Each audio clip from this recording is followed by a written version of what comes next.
ए बाई, ए जा ना आपल्या वाटेने. अगं अगं जा म्हटलं ना तुला.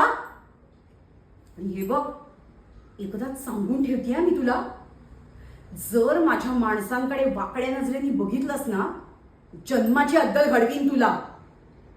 कारण काय आहे ना, मी चांगल्यासाठी साखरेसारखी गोड आहे आणि वाईटासाठी ना कारल्यासारखी कडू आहे.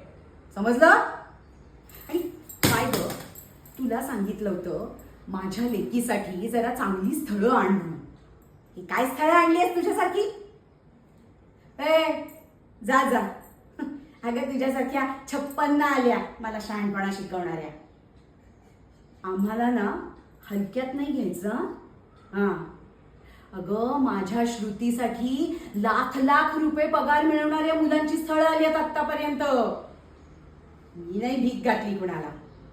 कारण मला माझ्या श्रुतीसाठी लाखात एक नाही, करोडोत एक मुलगा हवाय. कसा? करोडोत एक. हे आमचं ध्यान पडलंय ना माझ्या नशिबी. तसं नाही होऊ द्यायचंय मला माझ्या पोरीचं.